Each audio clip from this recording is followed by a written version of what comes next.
it's out of our control. It's not like he wants to kill. He just doesn't want to die. You know what I'm saying? It's that situation when you got, we are living in a war zone. I feel like I can represent my generation so much because I honestly did not care whether I lived or died. But now, I cannot die. I can't leave until this shit's straight. You know, I'm not suicidal.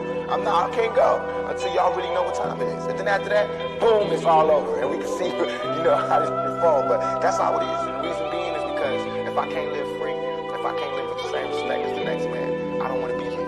Because God has cursed me to see what life should be like. I said we ain't no loafers, we ain't no poachers, we ain't no haters of self, we ain't no vultures. This ain't our culture. I said this ain't our culture.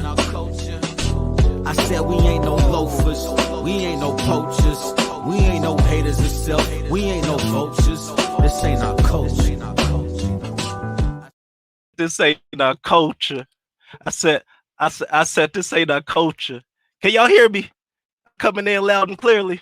All right, just wanted to make sure that we good and we gravy. All right, so top of the top, happy Macam Thursday to y'all. All right, so you tap into another episode.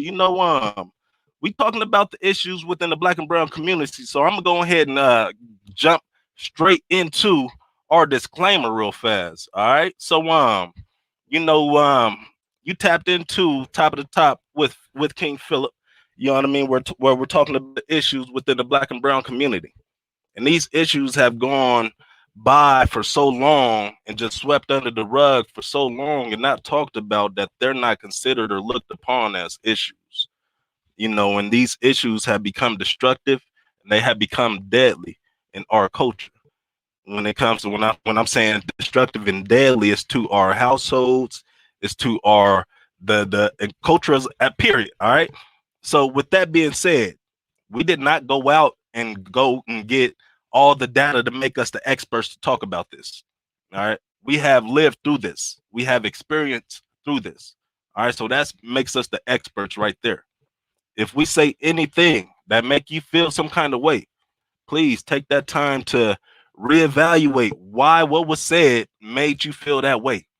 You do not have to wait and be like, "Ooh, I can't wait to see Phillip." I'm gonna get that nigga a piece of my mind. Ooh, I can't wait. Ooh, because I'm gonna look at you like.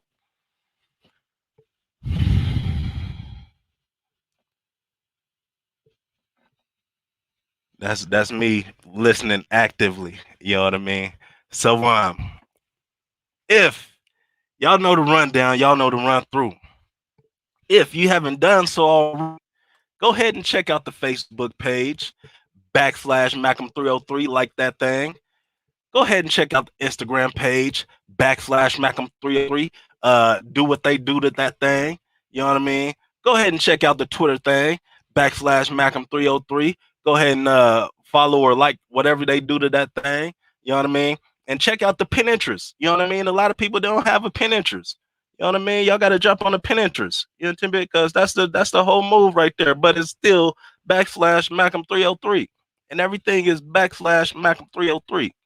All right.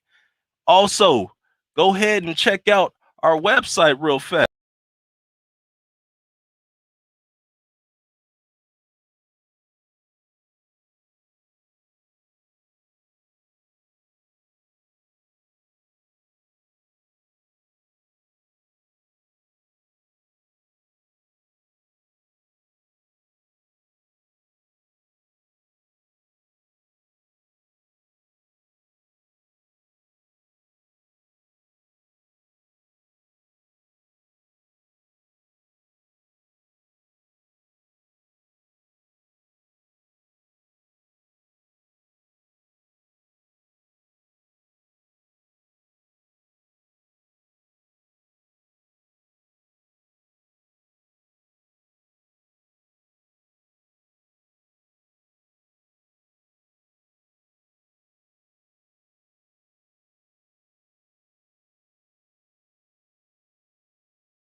That's where we're gonna shoot for. Did I go out talking the whole time? Did y'all hear me talking or no?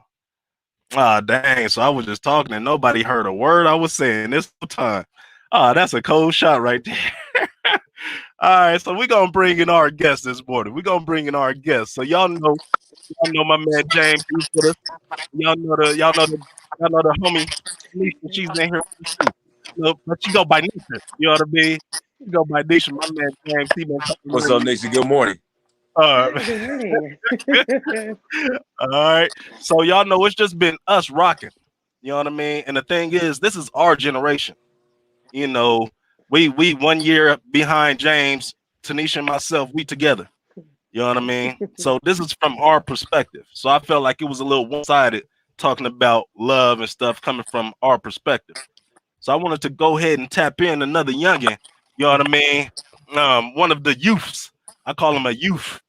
You know what I mean? And Elijah Huff, I'm gonna let him introduce himself. Yeah, go ahead and introduce yourself real fast, young Huff, please. I got you. I got you. Top of the top. Good morning to y'all. My name's Morning. Elijah Huff. I am actually new at Macam as a program coordinator, so I'm super excited to be here. Gave me the opportunity to tap in on this conversation. I got to listen to the conversation yesterday, so I definitely got a lot of thoughts. I definitely got a lot of jewels dropped on me as well. So I'm just happy to be in this space with y'all. So y'all know this is part two.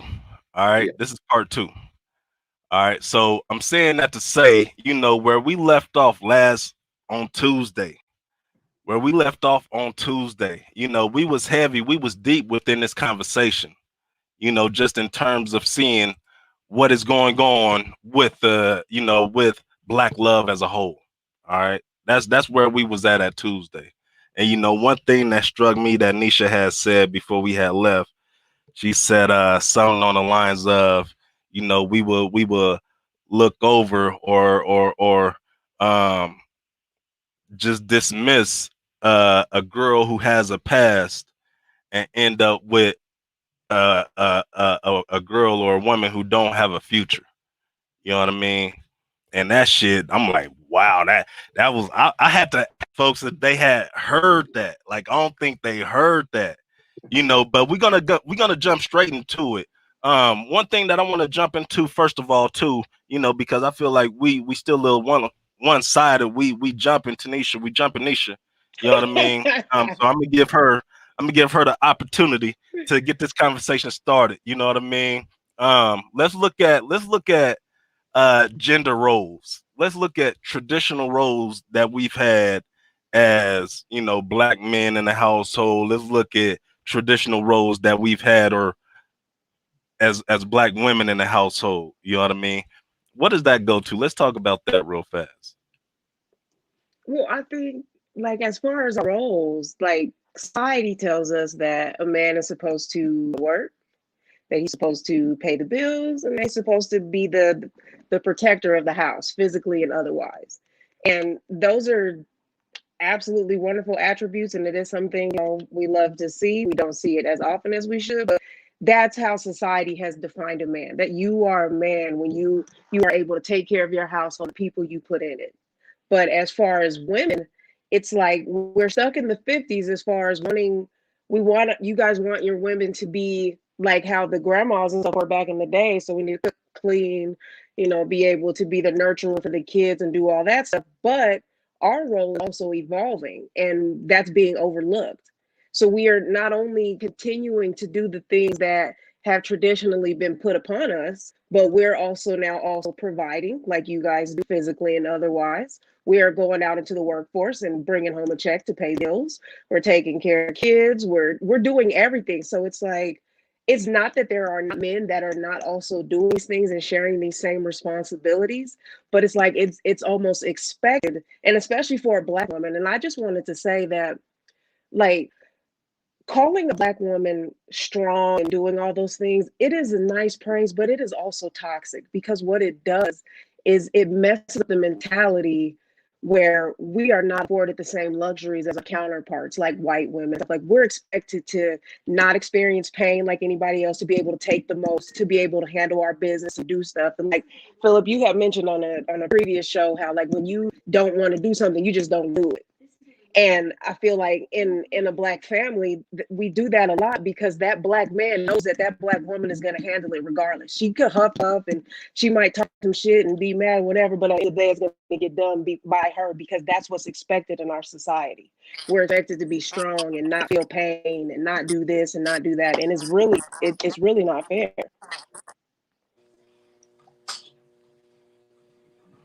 Y'all Go, awfully bro. Go quiet. ahead.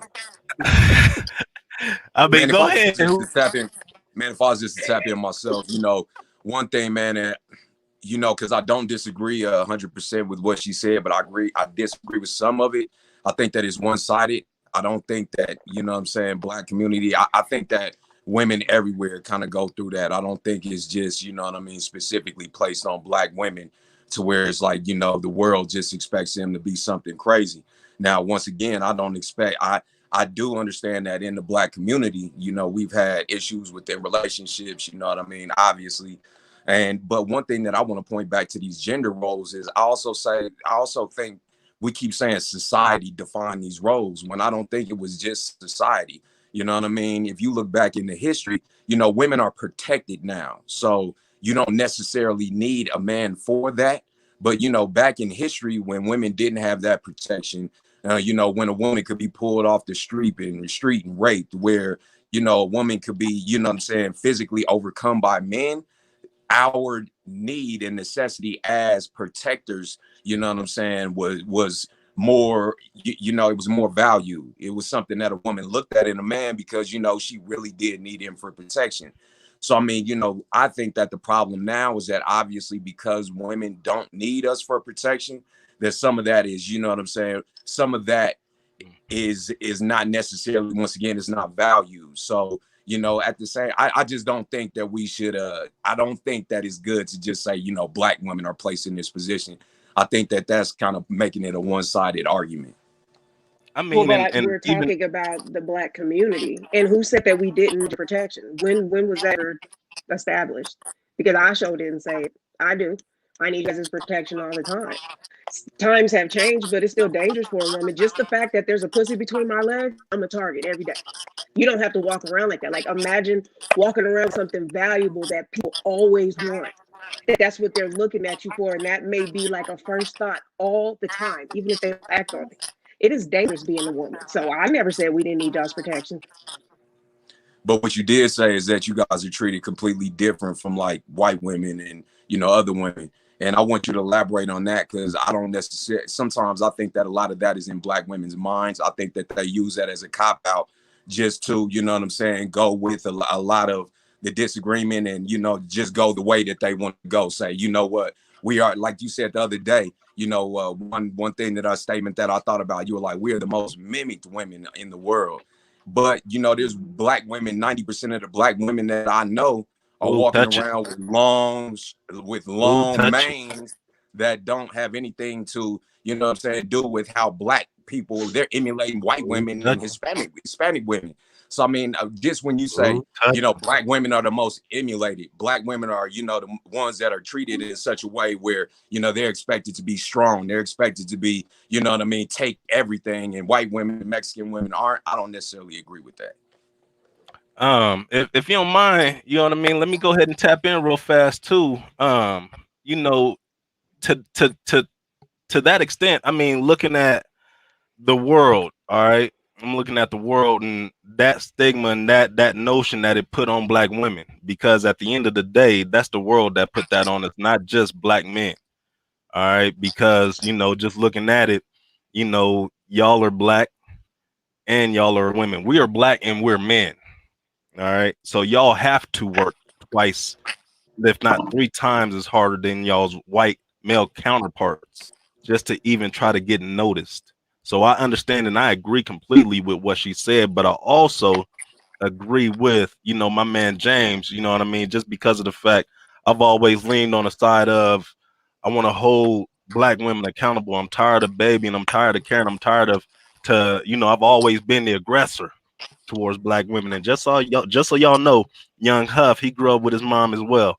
So he flexed when I said that, you know what I mean? Because he's a mama's boy, believe you me. All right. I'm saying all that to say too, you know, I do believe that with that being, that has been a part of our culture that we have let become a cop out. You know what I mean? We have allowed that um to take us another direction. I'm gonna say that much. You know Well, what I can mean? I want to speak to that point because I think that um, gender roles are very much enforced by like the dynamic partners of the sex. I think that what you two are hinting to really kind of like collides with each other because to speak of, black women don't feel protected and they shouldn't feel protected because they definitely are a danger out here. But that I think the reason why black women are starting to step up more financially, more for their protection, more all these things is because the black man isn't wanting them, isn't desiring them, isn't wanting to protect them. I think one of the most damaging things in our community is the fact that less black men want black women than probably any other race. Black men date outside their race so much. And like when I've gone off to college, I saw that when you would take some dudes that grew up in the inner city and put them out like in Durango, they would feel like they're in like candy and like all the white women in the world. They thought it was the greatest thing ever. And then I saw a lot of my brothers who grew up dating black women or colored women in general completely abandon the race as soon as they go off to college and get exposed to an environment. And I think that's part of the reason why black women, since they've lost that dynamic with black men, are having to enforce gender roles that are usually more black man's side. And then to speak to your point, James, I've always had an interest in why black women straighten their hair more and don't rock natural styles. But I think that also falls upon us. I think that black men have what's the word? How do you say it? Fetishized what a lot of the characteristics are for other ethnicities, and then it's made black women want to assimilate. I think that black women have the most identity crisis than any other minority in the entire world because they're constantly pulled by so many certain demographics. They don't really have a belonging, and then part of their ethnicity, the man does not want them as much as other races. Like white men marry white women, Mexican men marry Mexican women, but black men, we, as you guys were saying the other day, we don't see too many black marriages existing. So for like a black woman, I think the gender role argument is extremely one-sided and not into her disadvantage because us as black men are desiring them, and then we can talk about all the toxic behaviors that exist on top of black men that just make it even more difficult. So I just think the gender role thing is really on us men. We're not stepping up to the gender roles that'll build and uplift our community, and that puts women in extreme conflict because we're supposed to be the leaders. We're supposed to be. So that's just my thoughts on that, though. One thing that I love that he said, especially just speaking is, I think that at the end of the day, this all comes back to, us pointing the finger back at ourselves. You know what I mean? Mm-hmm. Because I agree completely with what Elijah said. The fact that, we aren't marrying our women and the fact that we don't hold our women to a high esteem and high value, you know what I mean? It's obviously creating, a lot of division between black men and black women. Now, once again, if I was going to say where all of this stuff comes from, a lot of it to me, it starts with the trauma that once again existed that we haven't dealt with. As black men, I think a lot of us, like you said, man, just fetishize other women in other cultures. You know what I mean? And I think that we don't value our own enough because we really hate ourselves. You know what I'm saying? At the end of the day, you know what I mean? And I think that's one thing that it really starts with in order for us to actually combine our ideas as black men and black women and start coming together. But yeah, man, I agree completely with the fact that I think that it does. I think the finger has to be pointed back at ourselves. But, black men have to point the finger at themselves and black women, to me, have to point the finger back at themselves. Because in order for black women to come out of that mentality, I don't think that black men can truly do anything for them. I really believe that that's more of the sisterhood part of it, to where black women have to start coming together and really valuing each other and understanding and making sure that they understand that their beauty, is, you know what I mean, just as equal as any beauty, you know what I mean, that's elsewhere in the world. Yes, indeed. Yes, indeed. Okay, but James, that's easier said than done. And like, so I'd like to go back to what you said about how I had made comment about black women being the most emulated, but yet we, you have black women out here that wear like long weaves and contacts and stuff like that.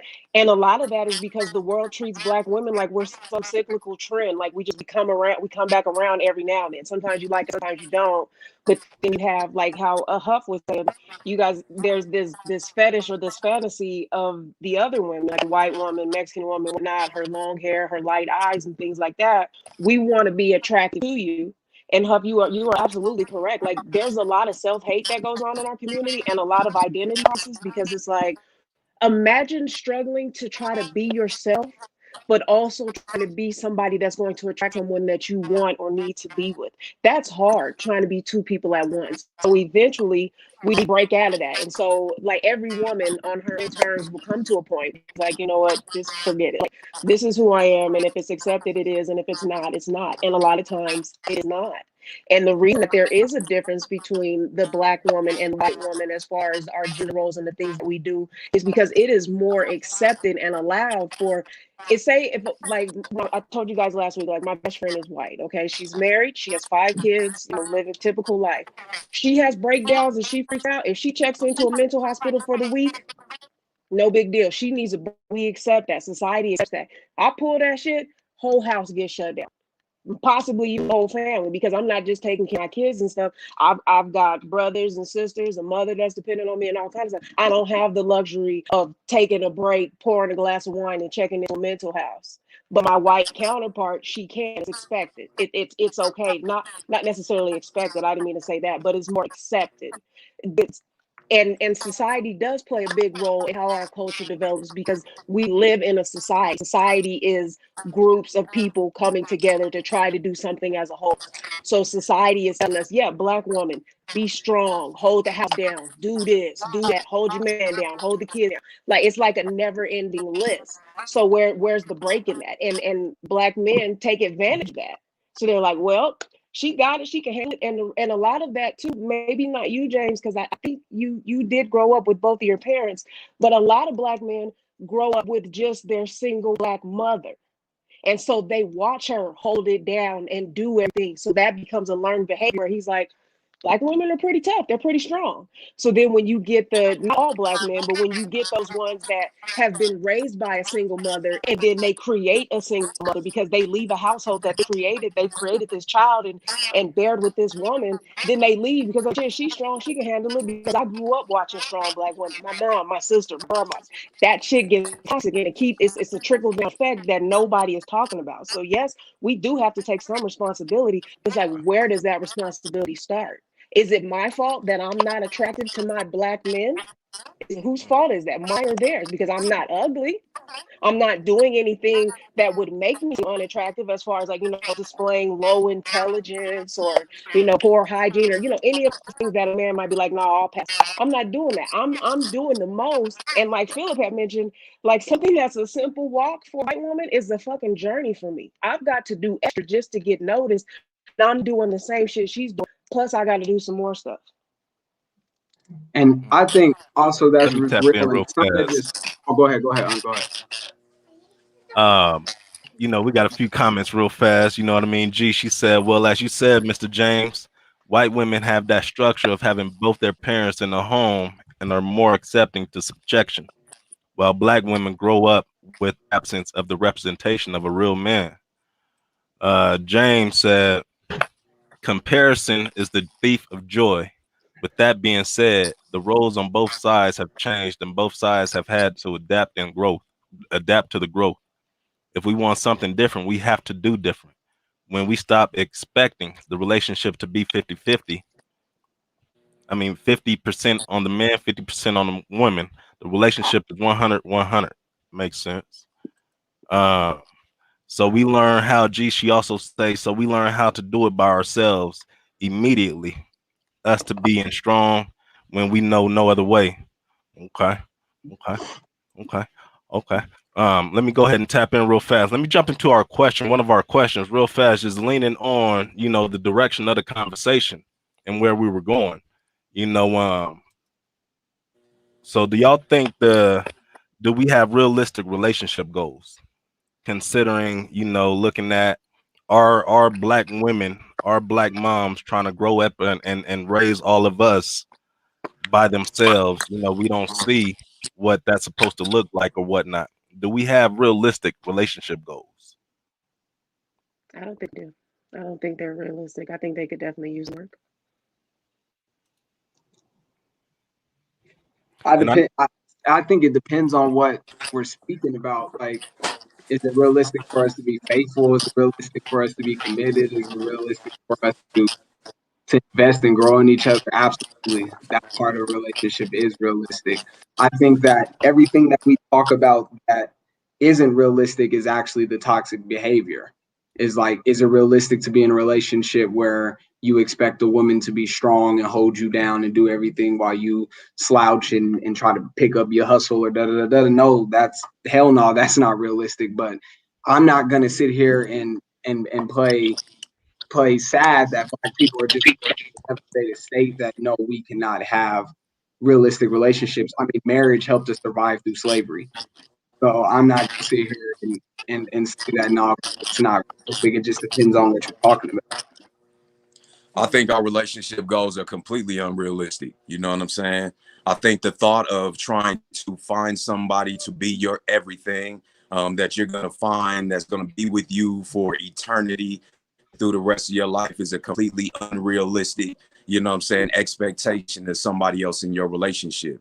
And I think that that's one of the main reasons that we have so many issues. I was talking to my cousin last night and, even talking to, even speaking back on black women and, their issues with black men. I was talking to my cousin and she's actually a young lady. She's gay. She's dated outside of her relationship.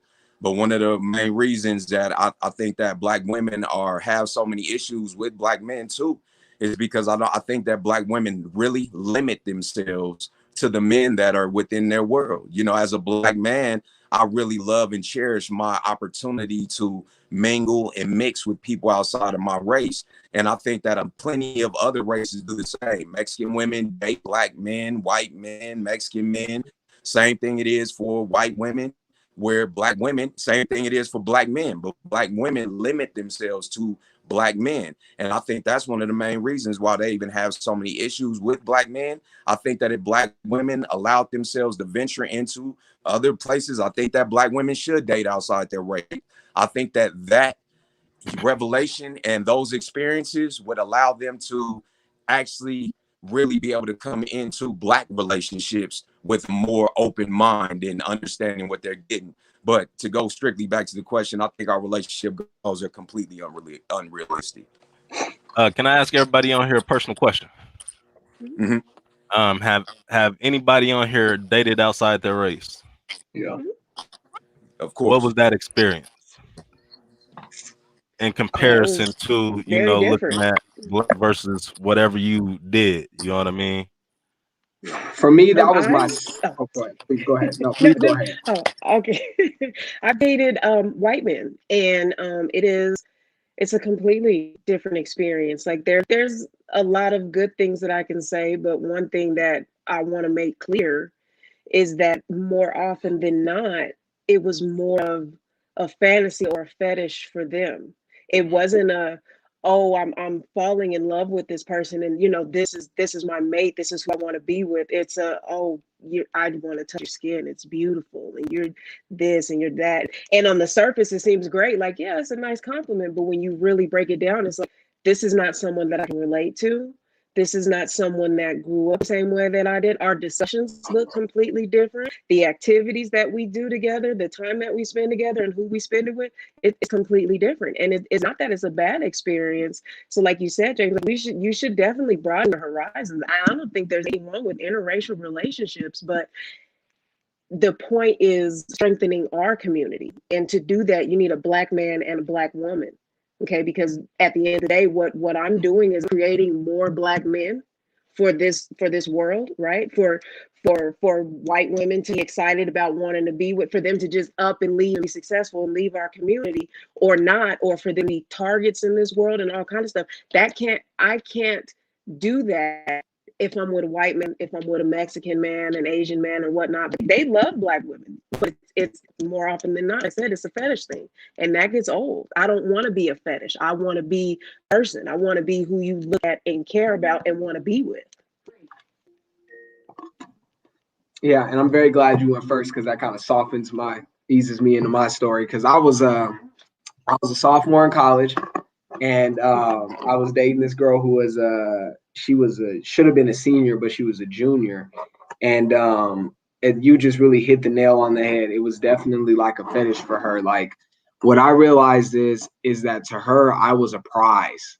Like, I truly was a prize. I was like something that was cherished more as like a jewel or an object more than I was a human being, because I know for a fact I couldn't have been as phenomenal as a human being because I was a young man. I was cheating on her every opportunity I could, didn't care. I wouldn't show her off. Like, I was horrible. Like, I was truly not I was 19 and in college, as you can imagine.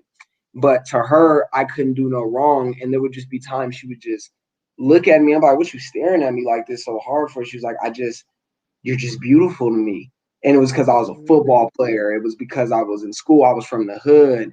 And everything that I represented to her was where she came from in the little city in Oklahoma was the most amazing thing in the world to her.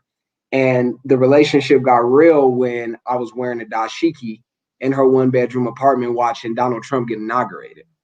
And I'm sitting there pissed the hell off. And she's sitting in the living room not knowing, or in her bedroom not knowing what to do, what to say. And then that's when I realized, as I was coming into my manhood and understanding like my culture, like, she cannot feel what I'm feeling because both her parents voted for him. She was in favor of everything. She was in pure support of his rhetoric and his character, but she could not understand or even empathize anything that I was feeling at that moment, as I knew what was going to progress over the next 4 years. And that's just kind of been my experience, not even in a relationship, but just in any interaction with, unless it's a white person who's truly socially conscious. To them, most of the time, it's just you're like a very special, rare commodity that they get to keep and get to hold. And your culture is such a deep interest to them, but not enough to where they will feel and march with you and protest and be a part of. So, And you said this was in college, correct? This was in college, yeah. So you didn't have access to white girls before then? No, I grew up in the east side of Denver. I can't name one white girl I grew up with at all. They're not talking in the east side. No. Go ahead, James. Oh, and I agree with them totally. And that's crazy that my cousin, even we ended up talking about that. So my main point, and even talking about us, you look at all four of us and the people that are talking here on this panel. I think that, once again, I'm not necessarily speaking directly to us because I think we've had some of those experiences that do make us cherish our culture a little bit more. So I'm speaking to specifically, the black woman who has only really dated black men, who only, gives black men those opportunities. Because I agree with you guys completely. When you're dealing with somebody outside of your race and it becomes a fetish thing, they can't really necessarily understand where you're coming from. It's hard to have conversations with these people. But at the same time, I believe that your guys' experiences with seeing that is another thing that makes you know that you want to be with a black person. And so I think that black people need those experiences once again, so that they understand and they value why they want to be with the black person. What I'm saying is that there's a lot of people, or black people especially, that come from where we come from, who haven't had those experiences, who don't even understand what is the beauty of being with another black person. The fact that they can, come together on these topics. But I think that those experiences dating outside of your race is what really brings that stuff to light and actually makes you value your culture. So I'm not necessarily saying that when I say that we should date outside our culture, I'm not saying just leave your culture. I'm saying get those experiences because, having experiences with people outside of what you are is beautiful. And the fact that you get to vision, you get to see, feel other things, and then you really get to understand, what's going to be, an issue if you were to stay with them, and why now you really want to focus on being with a black person. But I agree with them completely. I think that can be a fetish. Yes, indeed. And I want to ask Huff too. You know what I mean? With you coming from the hood, with you not having access to white girls like that, what made you? You know what I mean? Uh, have or jump into a relationship with a white girl? Was there no black girls in college? There was a couple up there. Like I'm not even gonna lie, I was talking to the only black girl up there at the time as well. But for me, it was really my ignorance. Like I think that at the time I was coming, I was 19, and not only was I 19 in college, I had a mom and a stepdad who was fighting to keep me afloat. So we really didn't have too much money coming in, and she had money. You know what I mean? So at first, I looked at it as a money scheme and an opportunity, as like, you know what, this is gonna keep me afloat. I'm gonna get my degree through this route, and this is gonna be my hustle. And that was just being an ignorant young man. Where did I learn that behavior though? In the black community.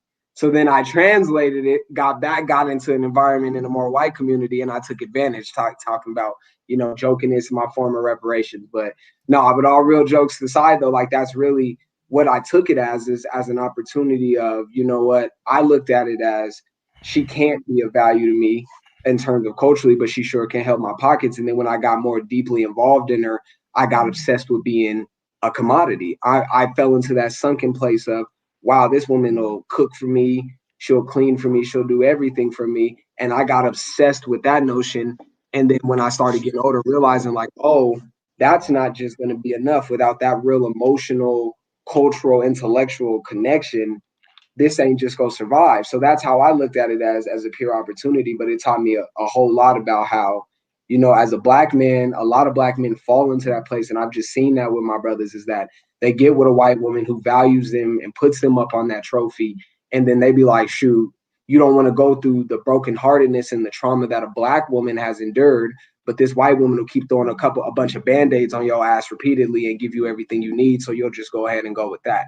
And I just didn't want to be one of those cats. But that's what really happens is you get invited into white culture and all its luxuries, and you be like, man, fuck that. I'm never going back to the hood. Like I'm never going back to deal with that shit with my sister who done seen who daddy ain't in the life, and little mom or mom is sick, or may have been molested by her grandfather or something. I'm not going back to deal with that shit. I'm about to deal with this white girl who got everything put together, new Grand Cherokee dad, putting money in my pocket, all that. I'm about to go run with that shit. I'm not going back to the hood. Grand And Cherokee. that's what they do. And that's what really happens to the homies. And as an athlete, I can really speak to that, because that's when you talk about, how white women are valued. A lot of athletes go off to college and think that's the goal, is to go to college, meet a rich, wealthy white girl, get married, and go off. Like, especially of my generation, that is a hell of a trend. I don't even got enough fingers and toes to name how many of my high school, athletes that I grew up with and was in the conversation with went off, went to college, found a white girl. No judgment to him, but went off, found a white girl, and moved to North Dakota, South Dakota, Wyoming, Oklahoma, and Living life. living life, and not even giving back to their community. No judgment, but to speak to what Nisha was talking about, we just don't live in that space in society where that's safe. Like, we need to procreate, we need to build as many leaders as possible. I feel like maybe in 50, 60 years, we can more broadly open the community up to actually procreating outside of our race. But right now, with the deep attack and assault that we're on and have been on for the past 200, 300 years, it's just hard for me to be a participant in that. All right, let me tap in real fast. We got a few comments. You know what I mean? My God. Yeah, yes, we do, based off of how we were raised and what we went and what we want done differently in regards to when we get older and have our own family, or how they watch an outside relationship. But at the same time, social media plays a huge factor in regards to realistic relationship goals. These goals also come with experience. A lot of people might go through one bad relationship and let that determine the rest of the relationships they could possibly get into. I salute that. I agree with that. Yeah. I agree with that. And G, she say, ain't no way in heaven or hell I would disrespect or disgrace my body by allowing a white man to experience my golden honey. I know that's right. Sure, shitting me. All right. Huff's story of his ex-girlfriend just shows another example that we are a product of our environment. We need examples of what we want if we're going to make strides in the different direction we want to go. Okay, I can jig that. G, I don't need to step outside of my race to have pure appreciation for my culture, in my opinion. Mm. Also say going white is the easy way out. G angry boy. These are the mountains of Caucasus. These are the mountains of G, we Caucasus. almost FaceTime you. G, you gotta stop being so angry. No, but she kind of makes a point, and like how you said, like you kind of took advantage of the situation, with the Yeah. money and stuff like that. Mhm. I can absolutely admit that when I did go ahead and make the decision to date the white guy that I did, it was a way out. He paid bills, no questions asked. It was nothing. It was like, hey, babe, isn't your car notes due this week, ain't it? Paid it, no problem. Didn't even have to ask for it. Dates were automatic, and I Oh, had okay. So that's developed what such you meant by alert the. behavior to, pull out my wallet when I went out, and he's like, "What the hell are you doing?" And I'm like, "We're ready to go." He's like, "No, I got. I never had experienced that with black men before, and Yeah. not for a lack of trying or effort, because I have dated some good black men, but it's just like, if you can do it, why don't you do it too? But with that white guy, it was like, I got you 100%, and he was a good guy. I don't have anything really bad to say about him, but a lot of it was an escape, like you said, like from the hood. Like I was tired of the struggle and that pain and dealing with the that broken black man and the trauma that he might have went through and all that. Like I just wanted to have a nice time and finally have my turn, like what I was seeing my white sisters doing and my Mexican sisters. I'm like, I want that too, and I'm not getting it. And then, but at the end of the day, it's like you're missing what's most important. Like it was great that he paid some bills and took me out, but where's the connection? Where's the understanding? Where's the love? That wasn't there, and it was something that I feel like couldn't really be there because we couldn't. No matter how much we got along and how much we had in common, at some point there was a cap where we could no longer relate to each other just because of our different experiences and backgrounds. It's funny, even both of y'all talking about that and bringing that up because I've had the same experiences, same examples with a lot of my friends who are athletes. I'm an athlete myself, so I've seen it many, many, multiple times over. Brothers just go to school, get hooked up with white girls. Now, and I can understand it, especially with Young Huff saying, man, no judgment, because black people are just looking for more. Now, with that said, I will say that me personally, I've never dated a white person because of what they could give to me. And I think that that's going to skew, you know what I mean, or throw off what you could potentially learn or have in that relationship. Also, like Nisha, she dated the white man trying to escape what she went through with black men. Like, I've never dated white women saying, like, I've gone through this with black women. So, now I just think a white girl is the best way for me to go. Nah, I've never dated anybody because of what I could get from them. Even when I went to school with extremely rich white people, and maybe this was the learning of my grandfather, I don't allow white people to pay for nothing for me. Even when I knew I was probably the brokest person in the room, I might give a little bit more because I never wanted anybody to use their resources as a way to keep that thumb on me. And I think now, if you're going into a relationship with a white person or a Mexican person or any type of person in that way, then that's completely different than what I'm saying. You know what I'm saying? Completely. And you're going to have a completely different experience. If you're Yeah. going to a white person because of hurt from black people, then, that's not the relationships I'm talking about. You know what I mean? So I want to point that out also. And, I think that it's very important that black people find that, love and respect within themselves to understand that they can deal with white people without taking from them or needing their resources to come up. And, unfortunately, that is a very prevalent in our community just because of the fact that many of us can't grow up without. I mean, and to add on too, I would say it wouldn't come from a place of hate. Because I dealt with me a couple of snow bunnies I had told y'all about already. And the thing is with each of them too, because I come from the same mind frame as Huff. With me had two snow bunnies, I'm like, okay, I got more coming out of them. One of them every morning she would bring me a breakfast burrito, and the other ones around lunchtime she would bring me a symphony bar. So that's what they names in my phone became. You know what I mean? It was never no kind of attraction outside of, okay, you make sure you milk her for everything that she got, everything that you can milk her for. You know what I mean? And that's the mind frame of where we came from. You know what I mean? Of, don't come back home with no white girl type of thing. You know what I mean? it was even to the point of and I'm gonna come to when Nisha said she don't have a problem with integration or you know what I mean, that part. Interracial relationships, I'm sorry.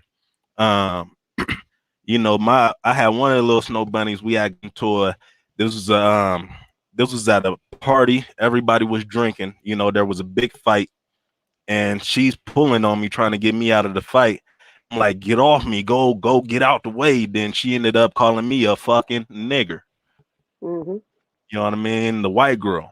All right. So knowing in the back of my mind too that her parents, her grandparents, would they feel how you feel in terms of they don't have a problem with interracial relationships, because I feel like black folks are the only ones that would say that. Mexicans who speak Spanish, the Espanol who got that mark on their arm, they ain't fucking with no niggas. They ain't fucking with no Asians. They ain't fucking with no niggas. Koreans, they ain't fucking with no niggas. You know what I mean? I feel like black folks are the only ones that allow and be open up and warmed up to the I don't have a problem with interracial relationships, and nobody else is thinking that. Mm-hmm. Why is that? I'll let y'all Why are speak. Anybody other want to say races something? not open to interracial dating? Is that what you're saying, Philip? Is that your question basically? Why are Um, other races not as open to it? and or not a sense of looking and focusing on them, but why are we so open to it? Why are we like the only ones who's because even in the schools when I'm teaching these classes and I ask the little mixed kids because I can tell that they mix, I ask them what are they mixed with? They'd tell me black and Mexican, black and white, black and something, and then I would ask them who's black, and they would always say their dad. I mean 100% of the time they That's are for sure. saying their dad is black. You know what I mean? I mean, I've seen a few black women, just a few, you know what I mean, out there with white men and stuff like that. But I'm looking to the point of why do we, and it's more on the men's side to accept that notion of it's okay to date outside our race and a racial relationship is fine after the history and everything that we've been through. Hold on, real fast, Huff. I got you. Go I was ahead. gonna say I think it's past long psychological trauma. I think that from the plantation, we saw the slave master have an extreme luxury of being able to have multiple different women of multiple different races. Like at the time, we forget that during antebellum times, not only did the slave master have his white wife, he also had his African American slave wife, and at times had a captured Native American woman as well.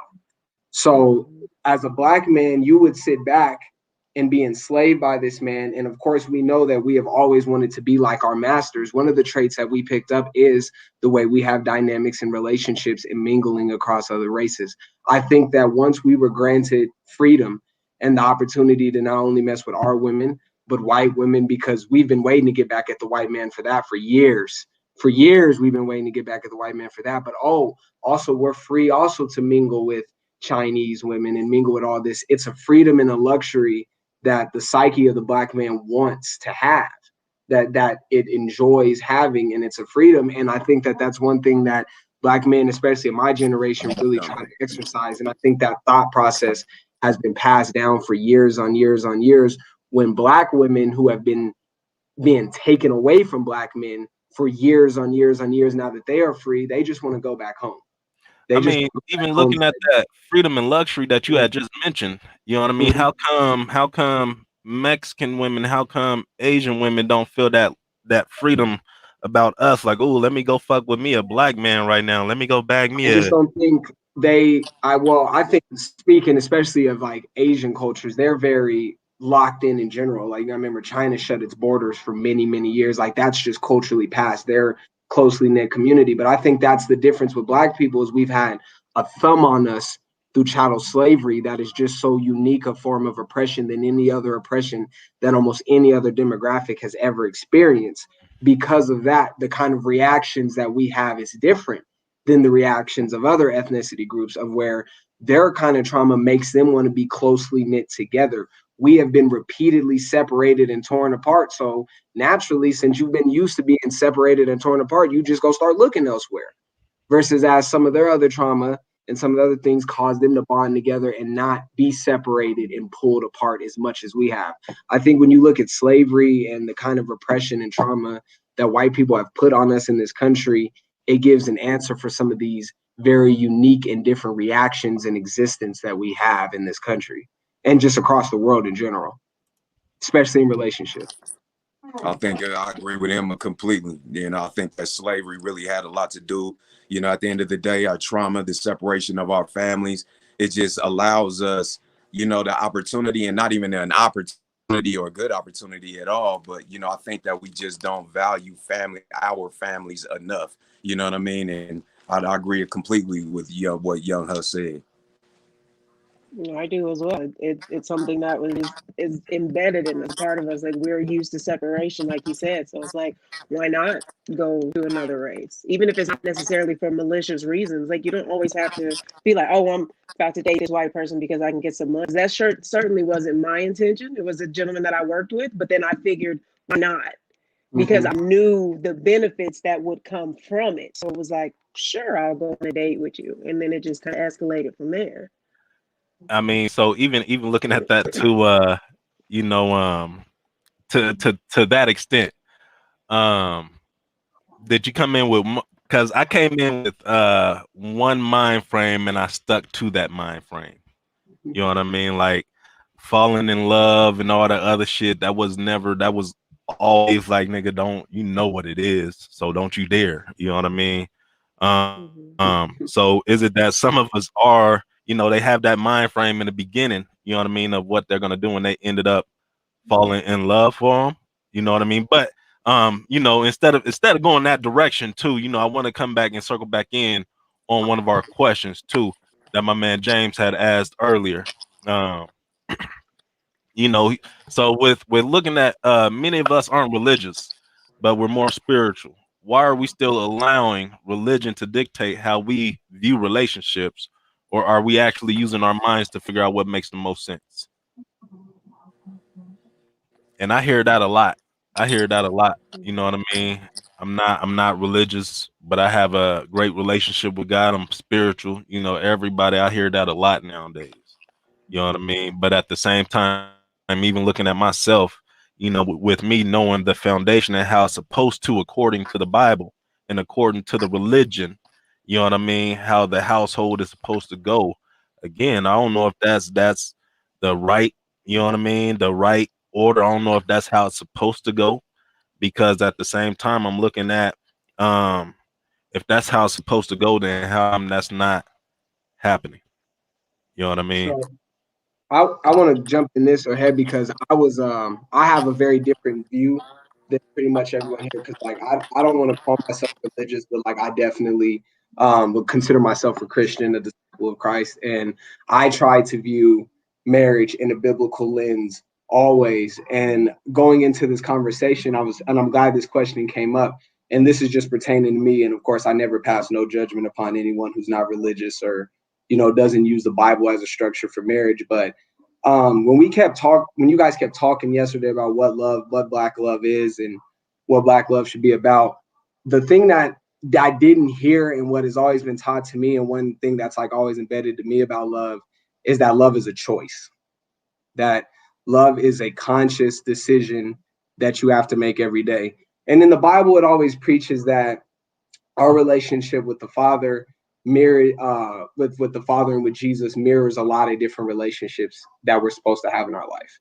And not only just like a father-son, but also a marriage relationship is also a reflection of what your relationship with God is supposed to be like. And when we look at love, we say God is love, meaning Jesus is love. So what does that really mean? And a verse that came to my attention this morning is that it talks about in Matthew where God says, he says, lay your burden on me, my yoke is light. And we know one thing, that Jesus definitely didn't have no light burden. I mean, he was dying on the cross for our sins, if that's what you believe. But it was just the idea of Jesus decided to choose us over himself. And that was the ultimate act of love, is that he chose our lives and our salvation over his own life. And that's why he was willing to go to the cross. And I think that the most toxic thing in the Black community and in our relationships is we never choose and value our partner over ourselves in a healthy way, in a healthy way. And the reason why we don't do that is because we have so many systematic trauma. We have so many damages that don't allow us to be healthy enough to where we have the capacity to choose somebody else. If you look at Jesus's ministry from the discipleship to the times when he would disappear, Jesus was building himself up, building his identity over those 3 years. As much as he was helping other people, Jesus was also building himself up, preparing himself for the cross. That's why when he got towards the end, he was really panicking, like, am I really ready? But in those final decisions, he chose love. He chose us. And I think in our community, when we don't grow up in that biblical context of seeing Jesus choose us and choose love, we don't know how to emulate that relationships across the board. And I think that, in my own personal beliefs, I think as the Black people continue to deviate away from the Bible and deviate away from the faith that we've been taught, regardless of how you feel about it, I think that's why our marriages are crumbling more and more, because that reflection, that example of Jesus choosing love to humanity, we don't know how to do that with our partners because we don't know how to build ourselves up through our lives, through ministry, through fellowship, getting us together.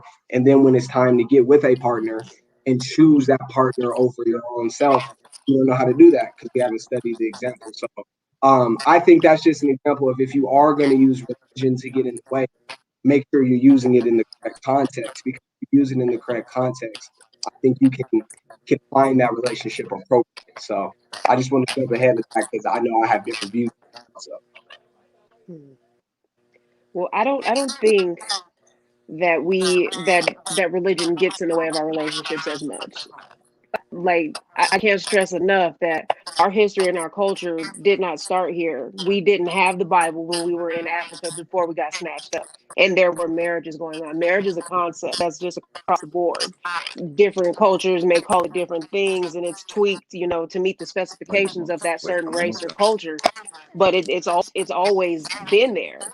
Hey, And certainly you can use the Bible as a template, especially with Black people, because a lot of us, had some type of exposure to Christianity in some type of form or fashion. But I don't think that it is something that's necessarily inhibiting us, because we are, as Black people, becoming more consciously aware that we have other choices besides the Bible, that there are other routes, that there are other things that you can be spiritual and appreciate the values that are taught in the Bible without necessarily walking in it, without necessarily letting that dictate your life. So I don't think that religion is playing as big of a part in our relationships now as it may have maybe 50, 60 years ago.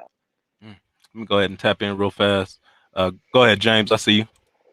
No, I was just gonna say, even just kind of, because just where we disagree, I'm not religious at all. Don't consider myself Christian, and I think that in going back to Naze's point, my biggest thing is that once again we were given that Bible by white people. You know what I'm saying? That we didn't have that in Africa. So I mean, it's hard for me to use that as my guide for relationships. I'm Mm-hmm. not gonna lie.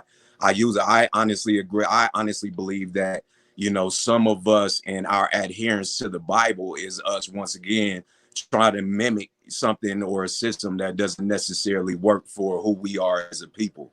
So I mean, I don't agree with us getting away from the Bible hurting our relationships. You know what I'm saying? I think that the Bible has played a big part, and also our, even going back to what Naja says, I think that Black people feel like we have to sacrifice ourselves so much, and I think a lot of that idea does come from the Bible: constantly sacrifice yourself for the greater good. And, I definitely agree to that in some ways. But at the same time, I think that that's one of those things that also keeps us in our place, or in a place where it's hard for us to rise from, because we constantly see some. I think that we feel like we're going to gain or get some kind of kudos from all of this sacrifice or self-sacrifice that we, what I mean, put ourselves through. Mm, Mm-hmm. already. Let me go ahead and tap in real fast. My man Charlie, he said we're more open to the idea of interracial relationships because we don't have black love at home. We don't because we don't have black love at home. We don't grow up with black love, and our ideas of black love come from Tyler Perry's and social media. Also, we also growing up, interracial relationships come as a status symbol. Like Huff said, it's about that freedom. We're taught growing up that the more women we have, the better. Yes, indeed. That separation is key. G, she say, slavery has stripped our black men of their worth and value. I think it's our black women to build them back up to the level of worth instead of continuously knocking them down, which plays a part in our black men steering away from us because we do more shit talking than affirmation of value. But we need the help in learning how to build black men back up. Yet it's hard because black men do not value us. Ooh, that's a whole lot right there. Phew. Absolutely. Absolutely. James, James said the connection and the love that Miss Nisha has was talking about is in the work, that Mr. Hove is describing. It's in the daily and weekly conversations. It's in the daily choice of choosing yourself, choosing to be the best version of yourself. You cannot pour from your cup into anyone else's if you have a hole in the bottom of yours. Yes, indeed. The perspective of Mr. James on self-sacrificing is going to challenge others, but like your disclaimer, think on that. Indeed. All right. Thoughts. Thoughts. I think what G said is so true about building black men up, but at the same time, like one thing that I think troubles our generation, and I bet James and Phil, y'all could also feel this too, is that black women got to start liking the right kind of black men. Like black women got to stop liking the niggas who got 10, 15 guns on them, 10, 15 cases. You know what I'm saying? Like I used to think about this shit all the time. I'd be up in college broke and be like, damn, one of these girls from the hood will hold the homie down by doing a bid, but won't hold me down while I'm getting my degree. I used to think about that shit almost every night while I was up in school. Like the homie, no, and I want the homie to be held down. Don't get me wrong, but like getting the J pay quick, but you can't hit Cash App when I'm up here fighting for this degree to come back to my community. So I think that like a lot of the ball be in the court of the black woman is if the black women can start valuing the right kind of black men, like y'all hold so much power over us by saying like if black women decided tomorrow that they didn't like gangbangers, gangbanging might be gone. That might be the only solution to ending gangbanging is if black women and women tomorrow woke up and said, I ain't fucking with niggas that got cases and all kind of stuff. I ain't doing that no more. But that's the only cure to gangbanging. But other than until things like that occur, it's going to be hard for black men to want to be the right kind of black men because it's a lot easier to attract a black woman when you the bad boy, when you gang banged out. And then not saying that there aren't black women who value good black men, but in my experience, that population is much smaller than the black women who value the gang are I the agree. top. You So even I look at agree with you. Absolutely. We Go need ahead. to. Oh, God. No, James, you no, want to Nathan, go? you go. Oh, okay, because I know we don't have a lot of time. Try to say this fast. I do agree with you. We need to step up our standards and stuff. But the problem with that is we've also been raised and it's embedded in us to Yeah. protect you guys, to take care of you guys. So we see value even in the lowest man. Even the man at the lowest on the totem pole is the king in his castle, period. And so we have this mentality of wanting to help, wanting to protect. Even when you look at like those toxic relationships where they're fighting and jumping on each other and stuff like that in the black woman's mind though, we know we'll deal with that before we call the police because what you go through with police is going to be way worse than anything I could put you through. So it's a mentality of wanting to protect you and trying to make you see the same value in yourself that we see in you, even if it's actually there. So we're not so quick to just dismiss the bad boy. We want to help him so that because we need he plays a vital part in our community too. Because maybe he's out there on the streets gang banging and stuff. Maybe he offers something to the community. Maybe he has something of value. And if we can just tap into that, if we can help him see that, then he can become an asset and not a Like liability. what? But I Hold mean, on you real know, fast. Let me check in real fast on time. Cause I ain't get a response from y'all. To go on to 10, we good, Nisha? Yeah. Okay, yeah, let's go. Go ahead, James. You got it. I was gonna say once again, you know what I mean? Because I agree with some of what Nisha said, but I gotta agree 100% with what Huff said. And I think that's some of a cop out. You know what I mean? I think you can say that you're trying to protect these guys, but I don't think that it's just protection and love that's drawing you to bad boys. You know what I'm saying? It's the allure of that lifestyle. It's the allure of, you know what I mean, what has been implanted into our heads. Because like Young Huff said, you know what I mean? There's black men who are trying to do positive things who are struggling, who you're not helping. You're only helping the struggling gangbanger. You know what I'm saying? So my point of it is like I agree with that completely. Like women have to go. You can't date 3-4 gangsters who bring you nothing, who you know you're having horrible relationships with, and then you jump in and say, you know, all black men are like this, or I've had terrible experiences with all black men. Because there's plenty of black men that would treat you well. There's plenty of black men who you could help outside of just trying to keep them away from the police. Like Young Huff said, we're struggling in classrooms. We're struggling trying to build businesses. We're struggling doing a lot of different things, but you don't get black women trying to help in those ways. So I don't really take that as a cop out on. I kind of take that as a cop out on, we want to be with the bad boy, the lowest person. I don't really agree with that. I'm I not didn't gonna say we lie. wanted to be with them. And this was like a perfect question, because what we're doing with all this back and forth is a perfect illustration of how they're all divided. Yeah. How black men look at other black men. Like, you have the educated professional, you have the athlete, you have the bad boy. We have so many separations in our community, and we don't see that as much in other communities. They separate each other, they take care of each other, regardless of what their kind of status is. But we kind of look over each other, which is, my grandmother used to call it brown bag, and it came back from when slavery was first over. But it was like your value was kind of determined on how dark or how light your skin was. And so if your skin was the shade of a bag or lighter, then you got more respect in the community. You were held up more. People looked at you a little bit more because you were closer to being white type shit. So we started separating each other.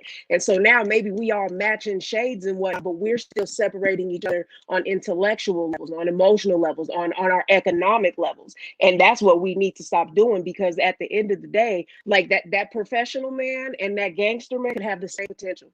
Same value, same everything. The shoe could easily be on the other foot. We're It's a not matter arguing of any, where there but was see, you're deviation. taking my argument somewhere else. We're not arguing that. I'm saying, why don't black women, why aren't they found helping those black men? I didn't separate black professionals from gangsters. I said, why don't you have as many black women saying that they're trying to build up and help and build these men, like Young Huss said, that are in school, that are handling business as well as the gang members, and you don't see that. And that's not so. I'm not, once again, before you take what I said to somewhere else, it's not separation. It's why aren't you guys also sharing that same love and admiration to other black men? Well, And can mean, I not if speak just to you this don't one real mind, quick? side. if you don't mind, real fast, nephew, let's flip the question as well. How Okay. many black men are holding down black women that's in college? I was just so How many black I can women answer are that. holding down? How many black men are holding down black women that's locked up? You know what I mean? And the Mhm. thing is, that's you know, we expect women to hold us down if we get locked up. You know what I mean? But if roles were reversed and if our woman was to get locked up, how would men handle it? You know what I mean? So that's looking at it reverse. Go ahead, nephew. I think it's a value thing. It's a value thing. It's a value thing. It's a value thing. I run into situations like, okay, I'll be 24 in August. I have my undergrad. I work for you, Phil. I got a great ass job. You know what I'm talking about. Everything's right. You feel me? Everything for me. I'm out my mama's house. You know what I'm saying? Everything is going smooth for me. I'll come across a young lady my age who may, not have the quote unquote credentials that I got. We'll get to get in a conversation. I ask her what she do. She may work at Family Dollar. I don't got a problem with that. She asked me what I do. Oh, I'm a program coordinator at a nonprofit. Oh, okay. Then she started asking like, oh, I tell her I went to college. By that time, I'm not getting a reply. Why? Not because she wasn't interested in me, because she might have been the one that jumped in my inbox, but because she immediately doesn't feel like she has enough value to be with somebody who is like me. And I think that goes And into hey, and that's a whole nother topic too. You just hit it right on the head yeah, too. You know but what I it's mean? within the same thing though, because like you said, Man, though, it goes back to that self of having having that sisterhood and the brotherhood that we talked about of valuing each other. Because you made a remark about the hierarchy and the stratification inside of our demographic. Well, that also does exist amongst white people, but the difference between white people is, I hate to put it this way, but white trash marries white trash. The elite of white people marry the elite of white people.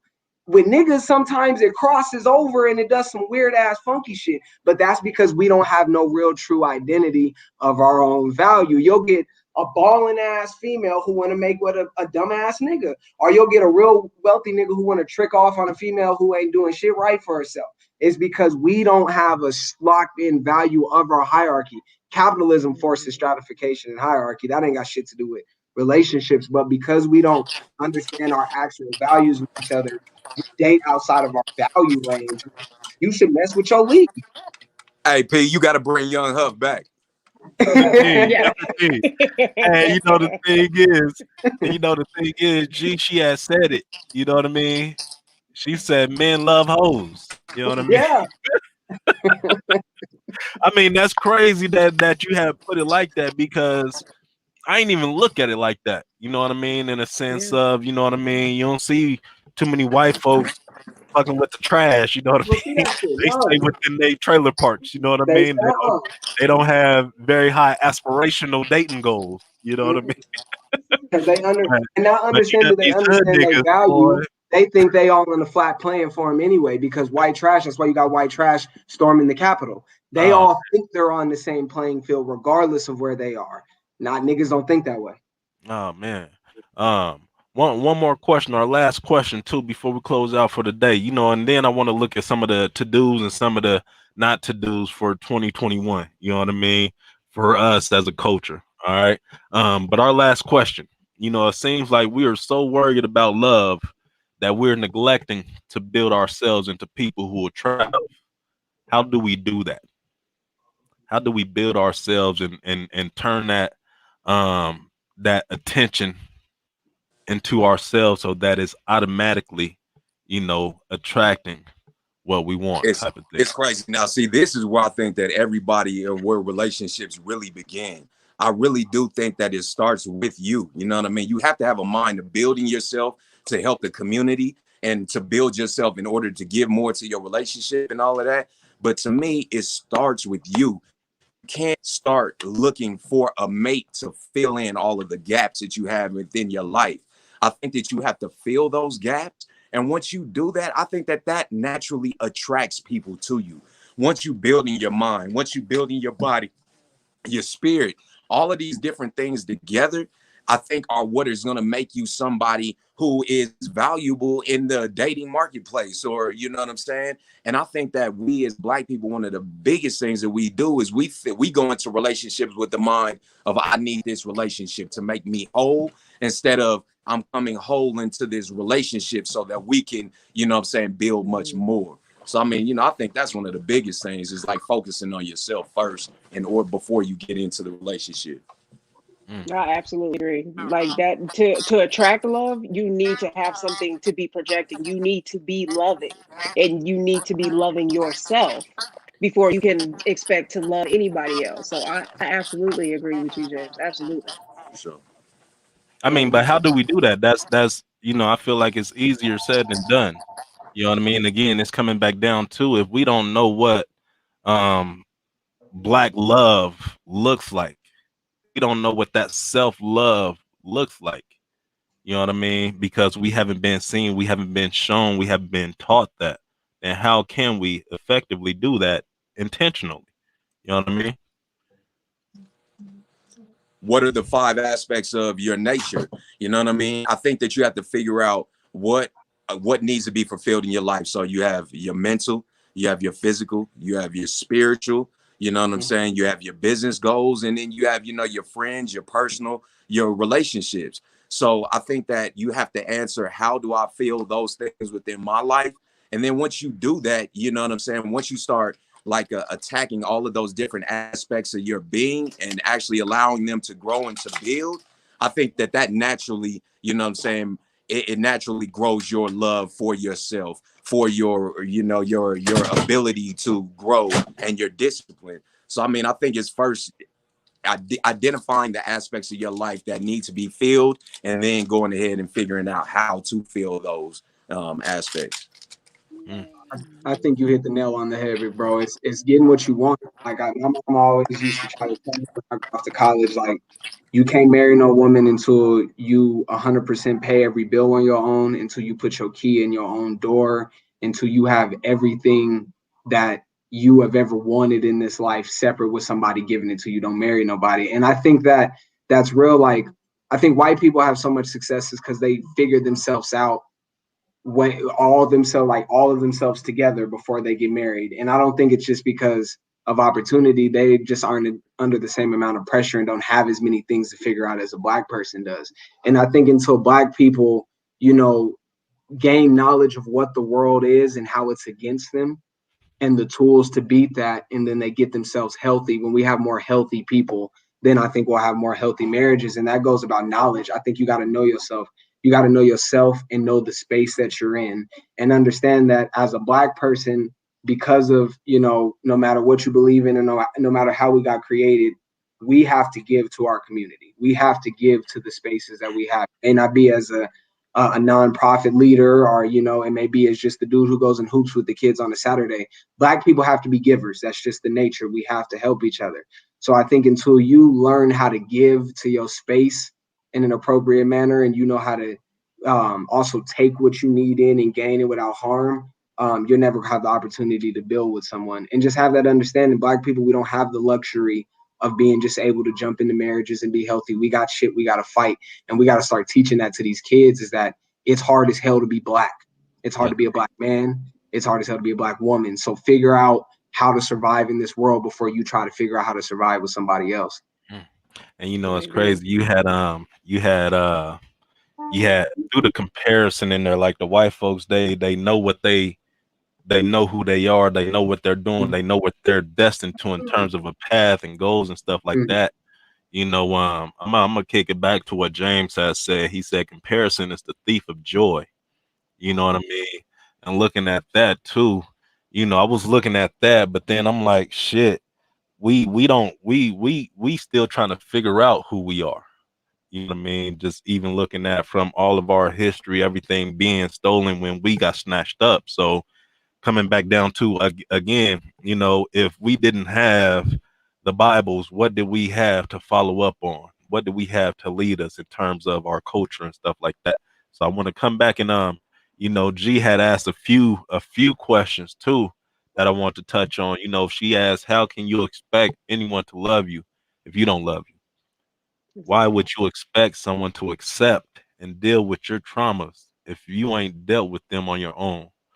Why would anybody hold you higher than you hold yourself? You know what I mean? She goes into also saying, help me help you, help you. But we gotta help, we gotta want help to get help. Help me, nigga. That's what that sounded like, you know what I mean?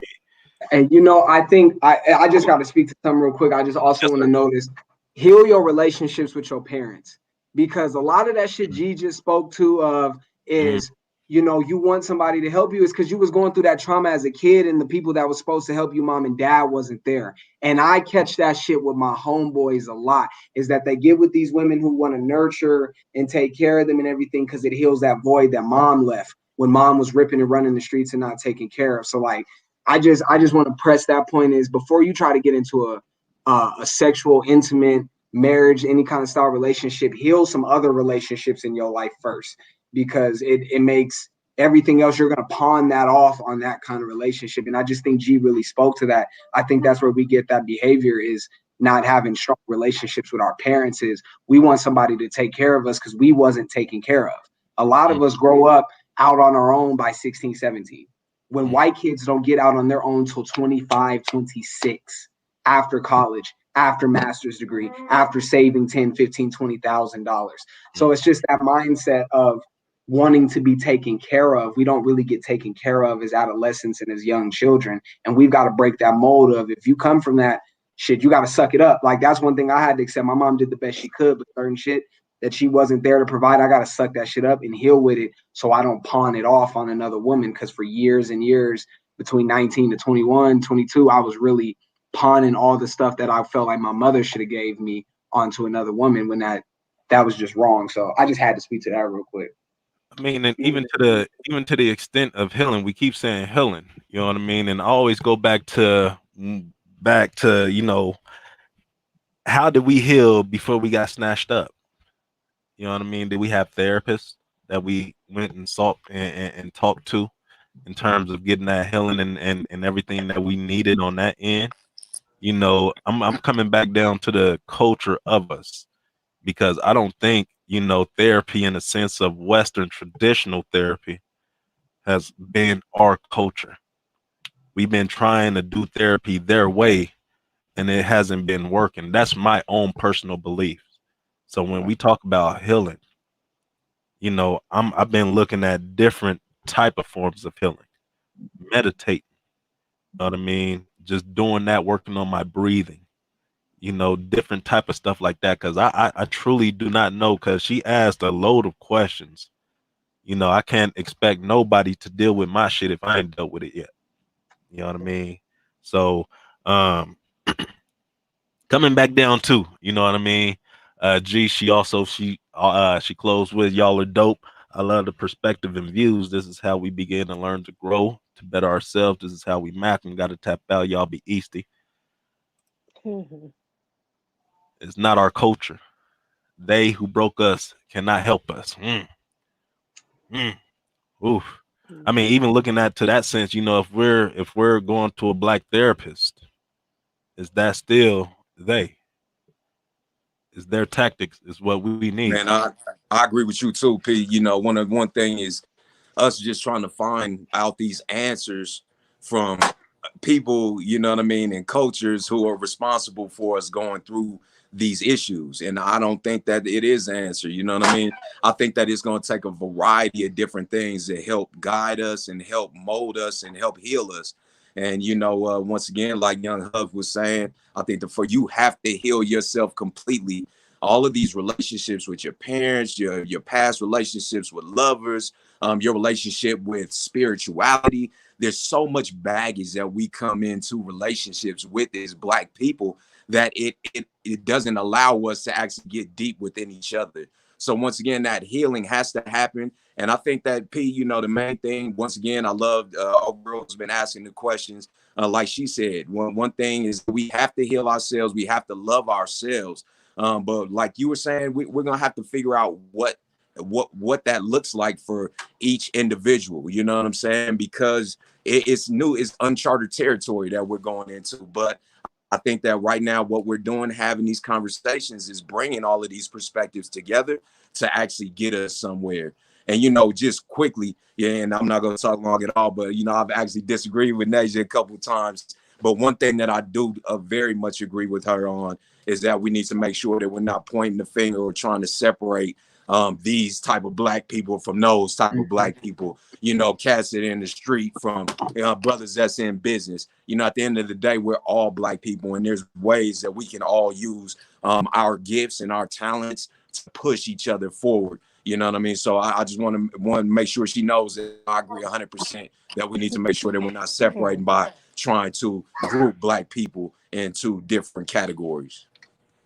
All right, absolutely. And I think, Philip, to answer your question real quick, I think that healing starts. So what I try to, get through to the women that I work with, because I think that mental health and therapy, they are important, but it looks different for us than it does for white people. And so that's where people like me come in and we tweak it, because I'm part of our culture. I know what we need better than a white person tells us what we need.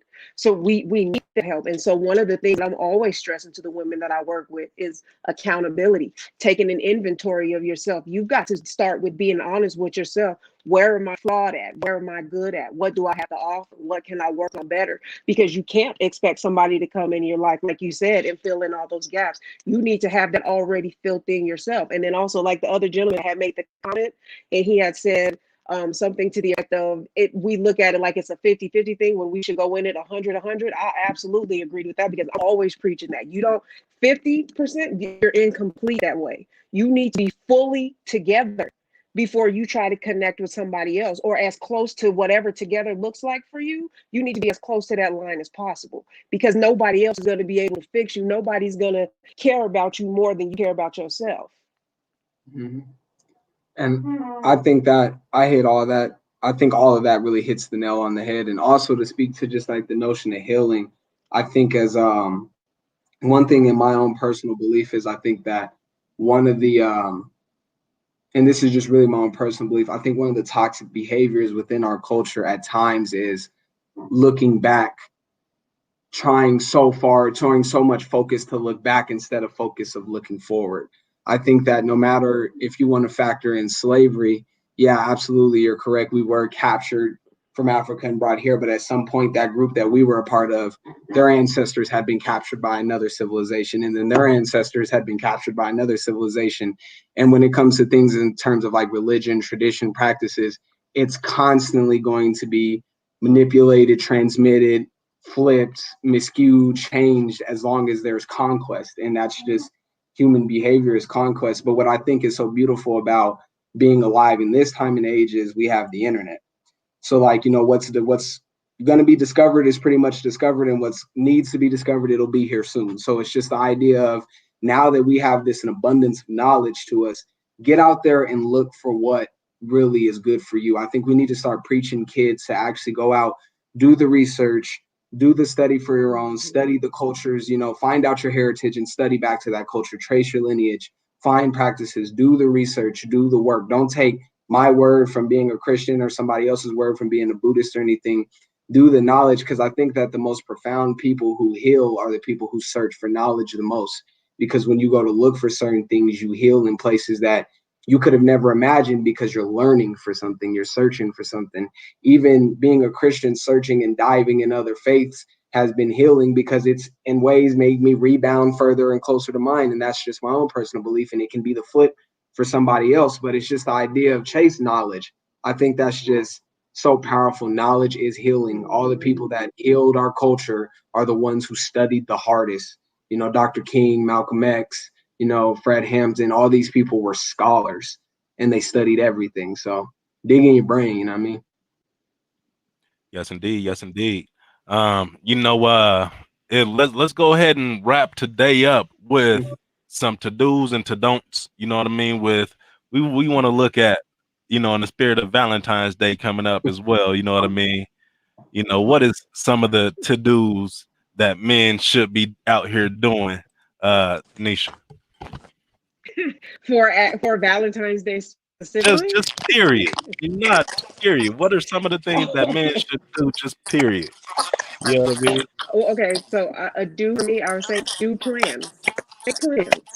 Know your woman. Understand things that she likes and may appreciate, and show that all the time. Not just Valentine's Day necessarily, but do know your partner. That's a do for me. Young Huff, what is some of the things that young women should do? You know what I mean?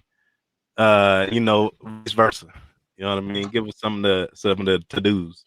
I just think affirm your man, affirm him in his positive quality traits. If he's doing well, he's focused, he's honest, he's handling his business, affirm him and let him know it, because the homies is always trying to drag you in some bullshit. So just affirm him. James, give me a do. What should these women out here do? You know what I mean? Outside of your six. And you're talking about just for Valentine's? Just in general, period.